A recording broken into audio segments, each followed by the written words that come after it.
4 दोस्त थे, अर्जुन, रोहन, सोनाली और प्रिया। ये हमेशा कुछ नया करने के लिए तैयार रहते थे।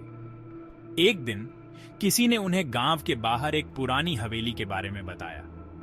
यह हवेली बहुत सालों से वीरान पड़ी थी और लोग कहते थे कि वहां भूत रहते हैं। आज तक किसी ने उस हवेली में जाने की हिम्मत नहीं की थी। अर्जुन ने अपने दोस्तों को हवेली में रात बिताने की चुनौती दे डाली। सब डर गए, पर अर्जुन के आगे किसी की क्या चलती। मुझे नहीं पता यार, ये खतरनाक हो सकता है। लेकिन सोनाली और प्रिया ने भी हां कर दी। उन्होंने तय किया कि अगली रात को वे हवेली जाएंगे। रात का खाना खाने के बाद वो लोग टॉर्च, थोड़ा बहुत खाने पीने का सामान और एक कंबल लेकर निकल पड़े। अंधेरा हो रहा था और ठंडी हवा चल रही थी। जैसे ही वे हवेली के करीब पहुंचे, ठंडी हवा और तेज हो गई। पेड़ों की शाखाएं हवा में ऐसे हिल रही थीं जैसे कोई उन्हें डरा रहा हो। हवेली के दरवाजे टूटे हुए थे और खिड़कियां भी टूटी हुई थीं। अंदर से धूल और सन्नाटा ही सन्नाटा था। वाह, यहाँ तो सचमुच डर लग रहा है। अर्जुन ने एक टॉर्च जलाई और वे अंदर चले गए। हवा में धूल और सीलन की गंध थी। फर्श पर टूटी हुई लकड़ी और पत्तियां बिखरी पड़ी थीं। दीवारों पर पुरानी तस्वीरें लटकी हुई थीं, जिनमें से कुछ फटी हुई थीं। एक तरफ एक बड़ा सा कमरा था, जहां एक पुरानी चिमनी बनी हुई थी।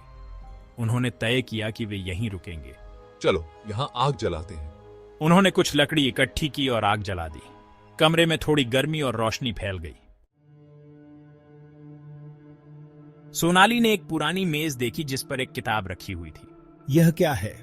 उसने पूछा, मेज की तरफ इशारा करते हुए। किताब चमड़े की बनी हुई थी और बहुत पुरानी लग रही थी। उस पर कोई नाम नहीं लिखा था। अर्जुन ने किताब उठाई और उसे घुमाया। पता नहीं, देखते हैं, उसने कहा और किताब खोल दी। किताब में अजीब सी भाषा में लिखा था, जिसे कोई नहीं समझ पा रहा था। कुछ पन्ने खाली थे, जबकि कुछ पर अजीब अजीब चित्र बने हुए थे।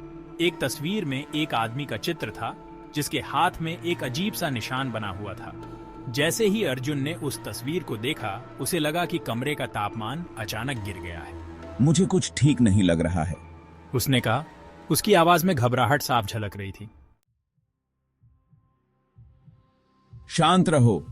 S4, क्या हुआ? अचानक कमरे की बत्तियां टिमटिमाने लगीं और फिर बुझ गईं। चारों तरफ अंधेरा छा गया। हालांकि अर्जुन खुद भी डरा हुआ था। फिर उन्होंने देखा कि दीवारों पर परछाई हिल रही हैं। परछाई लंबी और टेढ़ी मेढ़ी थी, जैसे कोई अजीब सा जीव कमरे में घूम रहा हो। मुझे यहाँ से जाना है। उसकी आवाज सुनकर परछाई और भी तेजी से हिलने लगी। वे दीवारों पर ऐसे नाच रहे थे जैसे वे दोस्तों को पकड़ना चाहते हो। अर्जुन ने अपनी टॉर्च जलाने की कोशिश की, लेकिन वह काम नहीं कर रही थी। वे अंधेरे में फंस गए थे, परछाइयों से घिरे हुए। डर के मारे वे एक दूसरे से चिपक गए। अनिश्चितता और दहशत उनके दिलों में घर कर गई। अचानक एक जोरदार आवाज आई और सब कुछ शांत हो गया। परछाई गायब हो गईं। अंधेरा छंट गया और कमरे में फिर से रोशनी फैल गई। लेकिन दोस्त गायब थे। जिस जगह पर वे खड़े थे, वहां बस उनकी टॉर्च और किताब पड़ी हुई थी। किताब अब खुली हुई थी और उस पन्ने पर जहां आदमी की तस्वीर थी, एक काला धब्बा था, जैसे किसी ने स्याही गिरा दी हो। अगली सुबह जब चारों दोस्त अपने घर नहीं लौटे, तो गांव वालों ने उनकी तलाश शुरू कर दी। उन्होंने देखा कि उनकी गाड़ी हवेली के पास खड़ी है। डरते डरते वे हवेली के अंदर दाखिल हुए। उन्होंने खाली कमरा देखा, जहां आग अब बुझ चुकी थी और फर्श पर किताब और टॉर्च पड़ी हुई थी। दोस्तों का कोई पता नहीं था। कुछ लोगों ने कहा कि उन्होंने रात में हवेली से अजीबोगरीब आवाजें सुनी थीं। अन्य लोगों ने कहा कि उन्होंने हवेली के पास एक अजीब सी रोशनी देखी थी।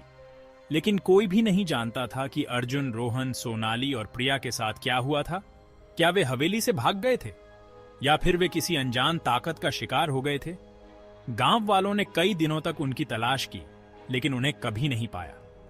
और इस तरह पुरानी हवेली एक बार फिर वीरान हो गई और डर और रहस्य का पर्दा उसके चारों ओर और भी घना हो गया।